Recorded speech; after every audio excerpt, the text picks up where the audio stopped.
Near mint condition, the home of collected editions. That cover's so awesome. That, as they say, is that. Marvel Comics. Let's go ahead and get started.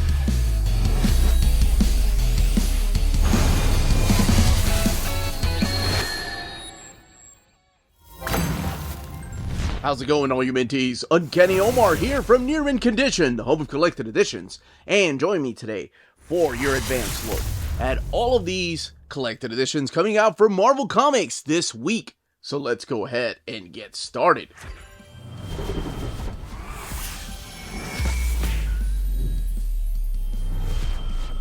Welcome back, everybody. Now, before going any further, a big thank you to David Gabriel and the fine folks at Marvel for sending us advanced copies of these books that are coming out the week of March 12th or 13th, depending on where you get your comics.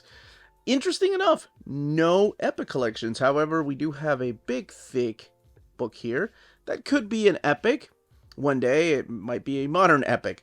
But we do have a digest-sized book, some ongoing series, and the kickoff to something I've been excited to read. Not just because of the title, but because of the creators. As always, I leave in the description the timestamp so you can jump around in case you're just curious about one or two books. But before you do that, don't forget to smash that like button. That goes a long way for us here on the channel. Very small thing you can do, but it means the world to us. Alright, let's go ahead and start with the Marvel-verse Wonder Man. I take it back. Instead of starting with Wonder Man, I'm going to go ahead and show the spines of the books coming out this week. I usually do this at the middle of the video, but there's only 5 titles this particular week. And I always remind people to smash that like button again during this time. So, may have to do that a little bit later. But this is all of the books with all the spines coming out this particular week. Now we can start with the Marvel-verse Wonder Man book. Now, these Marvel-verse books, they're digest size, meaning they're smaller than trade paperbacks, like this epic collection right here, to kind of give you an idea of just how big it is compared to the digest size book. But they're also cheaper. This is $9.99. And contained in here are different stories from these particular characters, so you can get an idea of who they are with their personalities. And it's really hard to choose which stories to collect. Sometimes they don't collect first appearances, but in this case, we do get Simon's first appearance. So you have Avengers number 9, Marvel 2-in-1 number 78, Wonder Man number 1, and that's the Wonder Man from 1986, Avengers number 14. Now, some of this stuff has been collected in the Wonder Man Omnibus, but this is more for people that either have seen an MCU show, or have watched an MCU movie, or have heard of Wonder Man in another comic, and just want a small taste of the character. So Avengers number 9 is collected in here, where we are introduced to Simon Williams, who has been found guilty of crimes against Tony Stark's company, because of all these patents. His professional life has been turned into mush. So in comes the Enchantress and the Executioner, of course in business suits, to offer him another way of getting back at Tony Stark. And that is, of course, teaming up with the Masters of Evil, including Baron Zemo, who powers him up. Now, they don't go and pick a fight with the Avengers. What they end up doing is they tell Wonder Man, hey, we need you to infiltrate the Avengers. We need you to pretend to be a good guy. You have all these powers now. So he does. Now, Simon Williams isn't really a villain, right? He's not into killing the Avengers. He's not into betraying them. So when he ends up joining them, he second guesses himself and says, you know what? I'm not going to betray them. I think I'm a good person, or at least I can do one good deed before something happens. And he ends up dying in the first appearance of Wonder Man. Now, of course, later on he comes back, and you can find out how by reading those particular stories in epic collections in Marvel Masterworks, or of course in that omnibus format. The next book you have collected in here is the Marvel 2-in-1, which is the team up against, or with the Thing, against the Thing at first, where the Thing is going to Hollywood to stop a production of the show featuring someone with his likeness, and then teaming up with Simon Williams. And then the Wonder Man issue number 1 here by David Michelinie and Carrie Gamble are the stories, or is one story when he's in Hollywood and working there, and of course still finding time to fight crime. And then we have this wonderful issue right here from Avengers number 14. Now, this is the 1998 relaunch of Avengers by Kurt Busiek and George Perez, where it's a reunion of not just all these Avengers, but mainly Wonder Man with Beast, because they share this wonderful friendship. This one here doesn't really have any extras, but I don't think the Marvel Verse books do. 112 pages, $9.99. X-Men Red, Volume 4. Now, before I talk about this one and open it up, I do have to strongly suggest that you have had to have read the X-Men Hellfire Gala from 2023, because this is in the aftermath of that big event. So just in case, minor spoilers going into this, but mainly focusing on what happened previously in the Hellfire Gala, because there's huge things happening in this book. Okay, let's go ahead and jump in this one. So the Fall of X has kicked off in the Hellfire Gala with the destruction of the big party by Orcus, and now they're coming in strong. They're going after the other mutants that are around the world and outside of our Earth. Written by Al Ewing, Yildiray Sinar is the main artist, and the color artist is Federico Bli, and Ariana Mayer is the letterer. And we kick it off with issue number 14. Again, this has that red tone because all of this particular era does this. Like, they put the main cover all the way in the back, but when it's a chapter break or in between issues, they have like a red tone or a yellow tone, depending on the title. To War We March. So right now, well, first of all, this collects issues 14 through 18 of X-Men Red by Al Ewing. This book has 144 pages, and it retails for $17.99. There's a civil war that has been broken up in Araco, and this is Genesis versus Storm's people. So you have Storm involved, and Nova, and of course Sunspot. But Sunspot went to the Hellfire Gala, so how does he tie into all this? The Fisher King. But then Genesis has her own people too. And both of these groups are coming at odds with each other as to who gets to control Araco. Now, Araco, all of this, of course, mostly taking place on Mars, but not all of it, because we're about to see some returning characters. Well, you won't, but there are some returning characters that show up towards the end of this. But this is how a council is being held when it's interrupted by Roberto da Costa, Sunspot telling everybody that the Hellfire Gala went south really quick. Frenzy's dead, Jubilee is dead, Dazzler's dead, Prodigy's dead. All the people that were voted to be the new X-Men are completely killed. There are other characters that might have been killed too, like Captain America and Jean Grey. So things are still up in the air. So of course Storm's asking, well, what about Egg? And what about Hope? Did they get the 5? And he doesn't know. As of right now, Resurrection is off the table, though. So she wants to know who's behind this. And as they are in the middle of a civil war, her friends are being killed off on Earth and hunted by Orcus.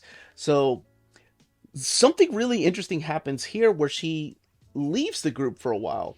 So I've read this first, and I was really confused as to why she decided to leave. One is led to believe, because you don't miss a beat when reading these stories, that she went to Earth to help people, and when she comes back, I'm like, oh, cool, she's got her cape back. I love Storm with a cape. But interesting enough, that's actually from another story written by Al Ewing that I'm going to talk about this week. But this is that big cataclysmic event that is taking place between these two mutant armies in Araco. And there are a couple of deaths that happen through here. And during this time, like I mentioned, Resurrection is off the table. Then you have characters like the Fisher King. Who does he plead his allegiance to during this? Because of all these newfound abilities that he has. We do have some returning characters that we haven't seen since X of Swords, or 10 of Swords, rather. So now it's up to this Storm and the Brotherhood to fight for their lives against these returning characters. And where have these characters been coming from? Now, I mentioned there were some returning characters, and I wouldn't spoil who they are. There are more that show up through this very volume right here. Remember when I said the back has the full cover in color? And that's where you can find them, along with variant covers. And of course, sometimes the variant covers just completely fool you because they just use characters that never make an appearance in the book. So Don't look at the covers for hints as to what's coming. I believe there's enough for one more volume to wrap up this particular era of X-Men for X-Men Red. But this has been a joy to read. I really enjoyed this. This particular volume was awesome. It was non-stop, just fighting after fighting. Reminded me of like Age of Apocalypse type of stories, or what was the X-Men Apocalypse, the 12. But this is X-Men Red, Volume 4. And no subtitles, just X-Men Red, Volume 4. Moon Knight, Volume 5, The Last Days of Moon Knight. Wrapping up this era of Moon Knight, but not to worry because Jed MacKay and Alessandro Cappuccio are also launching Vengeance of Moon Knight. But I guess this goes without saying, before I even talk about this book, spoilers going into this from the previous volumes as to the status quo, what's going on, and what other book you should read. And actually, I won't leave that for spoilers. The City of the Dead is to be read before this, because the City of the Dead, if you haven't read it yet, it's the David Pepose issue. It's not written miniseries, sorry. It's not written by Jed MacKay, but it does take place before this, and then this wraps up this particular era. All right, what's happened previously? Well, we have the Midnight Mission, and somebody was attacking and killing, not just attacking, Moon Knight's friends and people that have helped him with the Midnight Mission. And of course, the Midnight Mission is something that he's put together with some allies to help people, people that can't afford help. And Jed MacKay, Partha Pratin, Alessandro Cappuccio, and Alessandro Vitti are the main artists right here. Federico Sabatini, and then Rochelle Rosenberg putting it all together with her wonderful colors. So in the previous volumes, we have had somebody attacking and killing all of Moon Knight's friends. So he warns people that they are all being hunted. He believes that it's the Zodiac. However, doesn't turn out to be the Zodiac. It turns out to be something else. Someone else that has been watching him for a while. And there's quite a history when it comes to the character of Moon Knight and Mark Spector.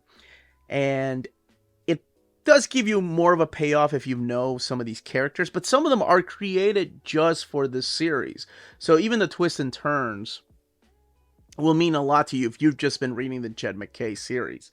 So this collects issues 25 through 30. It has 192 pages and retails for $24.99. So this is Mark Spector, or Jake Lockley maybe, interviewing Zodiac, because he thinks that Zodiac is behind this. But as it turns out, it's not him. It's somebody called the Black Spectre.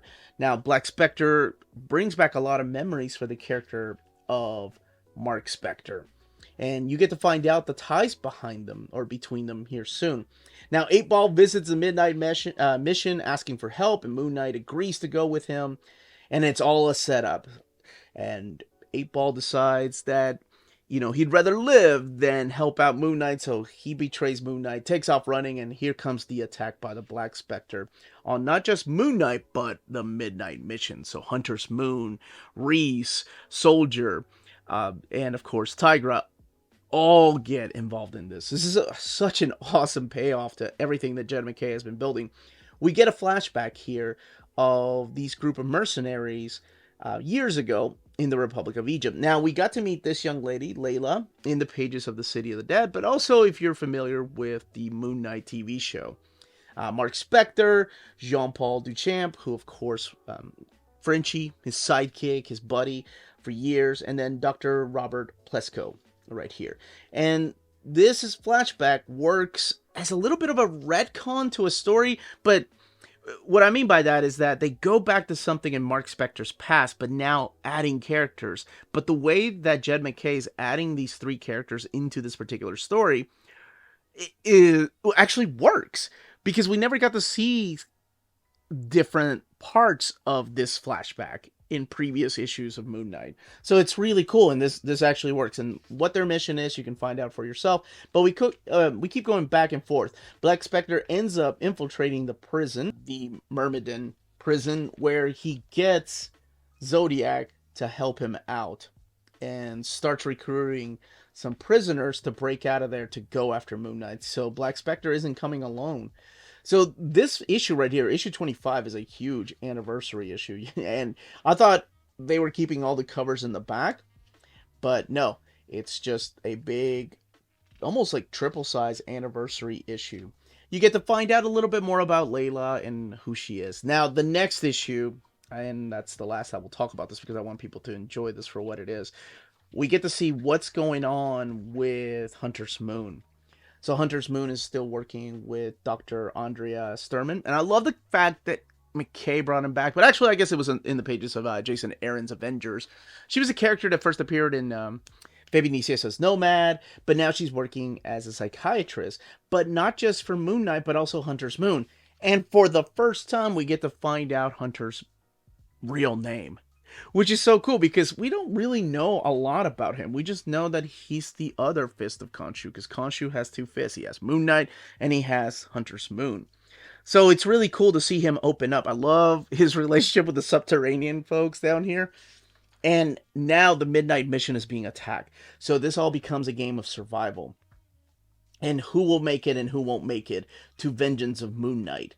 And will Mark Spector even make it when the story itself is called The Last Days of Moon Knight? Well, I will say that the last page leaves it open for more stories. So I'm so happy that Jed McKay is coming back, or not coming back, but continuing the stories in Vengeance of Moon Knight.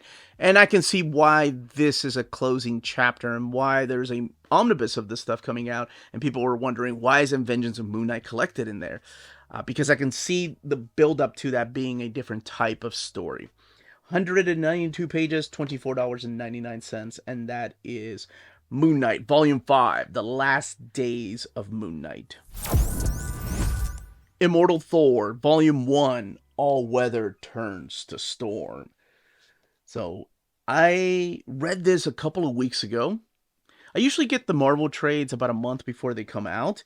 And when I got this one, I set it aside, apart from these other trades, because I thought, oh man, it's Al Ewing. I have enjoyed Al Ewing's work for such a long time, and he's finally getting his due with the popularity of Immortal Hulk, and people really enjoy his writing, and I've enjoyed X-Men Red, and now X-Heads are into Al Ewing, so I was excited for this. It's called the Immortal Thor. Now, this is coming off right after the Donny Cates era of Thor. But then again, it's Donny Cates, Torunn Grønbekk, and Nick Klein era Thor. Just to give credit where credit is due. So, do you need to have read the previous run? Not really. All you have to know is that Thor looks a little bit different, and there are reasons why. This kind of starts over anew. So this is all written by Al Ewing, Martin Coccolo doing the art, Matthew Wilson doing the colors. Matthew Wilson has been coloring Thor for almost a decade. He started with Jason Aaron's run, and Joe Sabino doing the lettering. So right off the bat, Thor's back to his classic costume. This collects, by the way, Immortal Thor issues 1 through 5 and material from Thor Annual Number 1. 144 pages, and it retails for $29.99. This is the material from Thor Annual Number 1, which the rest of it isn't collected in here, but it's also the Nick Klein stuff that wraps up some of the stories. Here he's reintroducing himself to Sif. Now Sif has Heimdall's job. Heimdall is, well, he's unavailable during this particular time. But again, you don't need to have read the other volumes to find out why. They do a really good job of talking about Heimdall and why he's no longer there, and what happened to the Rainbow Bridge, the Bifrost. So Thor decides he's going to repair his hammer. He's got the All-Father in him. So not only does he have Thor's power, but he's got Odin's power inside of him. So he repairs Mjolnir. And then, of course, the classic, whosoever holds this hammer, if they be worthy, shall possess the power of Thor, which comes into play in this story so much. Here's a little bit of a picture of things to come. Each of the covers are done by the phenomenal Alex Ross. So we get a little bit of this dialogue here from a mysterious stranger in the darkness. And this is what you're going to see. The narration boxes are done in these scroll-like narration boxes, which is nice. We see the attack of Asgard by frost giants, because why wouldn't they? And then the Warriors 4 are stopping them, and in comes Thor to remind them that, hey, what are you all doing here? And not only to remind them that, they're being disrespectful, but what's really cool is when he says you're being disrespectful, the king of the frost giants is like, what are you talking about? Disrespectful? No, he says disappointed. I'm very disappointed in thee. And he's like, you're disappointed? Scrimmer, frost mage, turns all desert of ice and snow, and you are disappointed? And I love this because he's like, I'm not talking to you. I was talking to my unfaithful servant, and he's talking to the sky. And this is where Thor starts showing just how powerful he is, how quick the weather changes at his command, because he's the god of thunder. But also the ability to control the rain and the storms, which becomes really important. So the frost giants leave, and he's wondering, where is his freaking brother? Because Loki has to be behind all of this. So that's where Loki pops up. And Loki's like, I'm done during the, I don't want to be in charge of that realm anymore. I kind of want to do my own thing. And again, this is Thor and Loki's relationship. Now, one of my favorite, most underrated runs, but I'm so glad now it's in omnibus format, is the Loki Agent of Asgard maxi series. It was written by Al Ewing, and it is so good. And it is that type of Loki that is back through these pages. The mischievous, yet I don't want to give away what happens, so I'll just say mischievous, but also loving Loki. And a Loki that, forever is changing, because we are talking about the god of mischief, but now he is the god of stories, but also a little bit of a twist with that name once he decides to stop being the ruler of Jotunheim.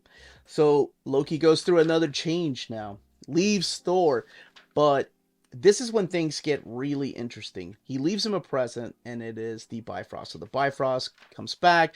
Thor's like, well, I'm going to go and pay a visit to Midgard. I miss my friends, and I need to see if anybody down there needs help. So he comes here for what seems to be a week, but it could be a day, just because Thor gets around. He's sitting on the Statue of Liberty, and this is a really nice, quiet moment. And that's what he likes. He's like, it's been a long time since I've had a quiet moment like this, where I can look at the people of Midgard. And he keeps looking at the hammer for whoever holds this hammer. That becomes really important during this particular 5-issue arc. Then lightning comes out of the sky and blows up the Statue of Liberty. Blows it up. What are they going to do? Are they going to rebuild it with Captain America and a shield, or give her the shield of Captain America like in the MCU to make this closer to the MCU? I will say no, that's not what happens if that's what you're expecting. So he's attacked. Who could have controlled lightning without him expecting it? It's almost like Spider-Man being attacked by Venom. He doesn't use his spider sense, so the spider sense doesn't work on him. But we get this giant god who is holding a lightning bolt in his hand, and he's telling him that he is the true god of thunder. He is the Utgard Thor, Tyrannus. And this battle right here is crazy, because Tyrannus just goes on a rampage and just starts killing people of New York. Roxanne right there making a little bit of an Easter egg appearance, but playing a more important role later on, which I like, because I always like those characters when they come back. Now, this is the big battle between Thor and Tyrannus. How can there be another god of thunder? Well, it's all in the name, the Utgard, because there are other Utgards out there, including the Utgard Loki, which was mentioned a little bit earlier.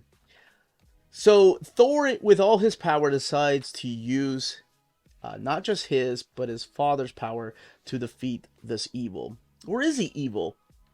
But what that does is that makes him go into an Odin sleep, because that's how Thor heals, and that's how Odin would heal. And now he's growing a beard, but he's being held captive maybe by Loki, and Loki keeps messing with him. This issue, this is the 3rd issue, is so freaking awesome. Like, just the way that Loki acts around Thor, and the relationship. And it says a lot about their rivalry, but also a reminder of how close they are, because they're both brothers. And I thought this was one of the best issues of Thor in a long time. I really enjoyed this. And I've always liked what Al Ewing does with the character of Loki. So it's really cool to see him write Thor and to see where this is going. Now, remember when I said that volume 4 of X-Men Red has Storm showing up? You know, she goes to Earth, or what I thought Earth, and she comes back, but when she comes back with a cape, and I was like, oh, cool, she went to Earth to go get a cape. Not really, because that cape belongs to this guy. So how is it all connected? It's really cool that you can either read this or that to find out. I love when stories like that are connected. Yes, it's goofy, right? We're talking about a cape. In the long scheme of things, it doesn't matter. But I love when the Marvel Universe reminds us that it's not that big at all, even though Thor's out in the middle of nowhere and fighting his brother, and also the Utgard Thor. But there are other Utgard gods. So what does that mean? This is an awesome beginning. I cannot wait for the second volume because where this goes was completely unexpected, and I should have seen it because of the way that he kept looking at his hammer. Absolutely love this. Let's look at the extras in the back. Now, all the way in the back is where we're going to find the variant covers, and these are done in thumbnail size, and one in splash page. So, needless to say, but just in case you completely missed the hint, this book gets my seal of approval. This is the book of the week. Oh my gosh, this was so good, and I can't wait to see where it goes from here. And that is the Immortal Thor, Volume 1, All Weather Turns to Storm. Now, the last book we're going to be talking about is kind of a rebrand, but I guess because we do have a Deadpool movie, we got to get these books out. This is Deadpool-VERSE, Deadpool Core. And this book right here is 448 pages and $44.99. Now, this one does have a parental advisory, and that's mainly due to the violence and language. Nothing too harsh, though, but just parental advisory. Collected in here is the prelude to the Deadpool Core 1 through 5, Deadpool Core 1 through 12, and Deadpool Family number 1. Now, the stories in here are written by Victor Gischler. He did the whole Deadpool Core thing. Deadpool Families by Cullen Bunn and James Asmus and Mary Choi. And Rob Liefeld, Wills Portacio doing some of the Deadpool Core prelude with Philip Bond, Paco Medina, Kyle Baker. And the main Deadpool core is drawn by Rob Liefeld and Murat Michaels, who complement each other, really, because Murat Michaels was one of these extreme guys, and I mean from Extreme Studio, that was drawing the Brigade series while Rob Liefeld was doing Youngblood. So, what is it with all these Deadpools? Who is this lady right here? Well, that's exactly who it is. That is Lady Deadpool from another dimension. So that's what the storyline is. He had met her in a previous volume. By the way, this is collected in the Deadpool and Company Omnibus. The stories in here are collected in the Deadpool Classics number 12. And I'm sure it will be a modern epic collection one day. But because of the movie, and because the movie is looking like it's going to deal with different dimensions, multiverse, I don't want to use that because I know that turns some people away, they probably needed to crank this out. So, the idea behind this is that Deadpool has been given a mission, and in order to complete that mission, he's going to need the help of other people. And those people have to be the most badass warriors he can get. And that is, of course, himself from different dimensions. So he starts recruiting them with issue number 1 in this prelude. He gets Lady Deadpool to join him, and then Kid Deadpool. So Lady Deadpool he had met previously, like I mentioned, and then this one, she's fighting General America, who's kind of like a dictator. Then we get Wills Portacio drawing this issue right here with Kid Deadpool, who's kind of a bully at this dimension's Xavier School for Gifted Youngsters, so he recruits him. This is a really sad story where they're experimenting on this poor pooch right here, and because the experiment failed, they just threw his body away, and the dog keeps coming back to life. So the circus ends up taking him, and Deadpool recruits him, and that is Dogpool. So we've got Kid Deadpool, Lady Deadpool, and the last one that is recruited is the Zombie Head. So just, yes, you guessed it, Deadpool. Along with Deadpool, these will be your warriors to fight off against an intergalactic evil that is coming called the Awareness. And this is what the 5th issue looks like. But all of that is setting up the main ongoing series. That's the champion right there, who will also become part of the core. But that's what this is. Deadpool going from different dimension. He has a beanie to get himself around. That's so effing ridiculous. But I don't know. It made it work. There's different missions that they go on. They recruit other members for the Deadpool Corps, like I mentioned, Champion Pool. And art's by the co-creator of Deadpool. So it is Rob Liefeld coming back. Now keep in mind, these stories are set in 2010. I mean, this has been a while since this came out. But the first story arc is about recruiting them. The second story arc is actually fighting the Awareness. And then they get recruited for another mission by the Omega Confederation, where they are supposed to go and stop a rebellion, but Deadpool, being Deadpool, ends up falling in love with Princess Tila. So now they are fighting each other. So it's Deadpool versus Deadpool. I will say the main story arc, the big thing in this, is mainly focused on, what is her name? Linda Wilson. Wanda Wilson. They all have very similar names. And Wade Wilson. So it's Deadpool and Lady Deadpool. That's what the stories mainly focus on. Everyone else is just extra. Now, the backup, or the family right here, these issues, Deadpool family, these stories take place between issues of Deadpool Corps 4 and 5. And they highlight just the different characters of the series that make up Deadpool Corps. So you have a Lady Deadpool story, you have a Kid Deadpool story, the Dogpool and Headpool story. And then in the back you do get some extras like connecting covers here. Sketches by Dave Johnson for the covers. And these are character sketches by Irene Strikalski. And there are other surprises if you're a fan of Deadpool or the era of X-Force. Whether it's the Joe Kelly Deadpool or Fabian Nicieza Deadpool, or the X-Force by Fabian Nicieza, or X-Force by Jeff Loeb or John Francis Moore. There's a couple of other appearances and cameos that happen through here. 448 pages, $44.99.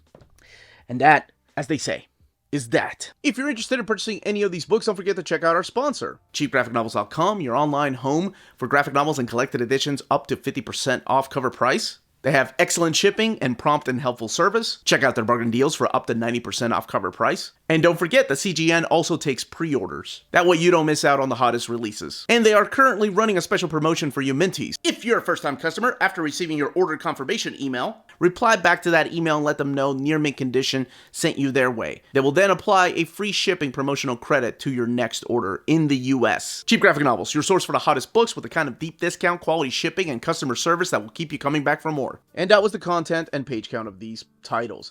Let me know in the comments down below which ones you are picking up, which ones you're hoping one day will be collected in an omnibus format. Of course, this already has been, and some of that has been. But what other titles you're waiting for omnibus size or oversized hardcovers or even gallery editions. If you have any questions, leave them down below. Don't forget to check us out on Patreon and Spreadshop. Amazing ways to support the channel if you can do so. That's it, everybody. Stay healthy and safe out there. Much love.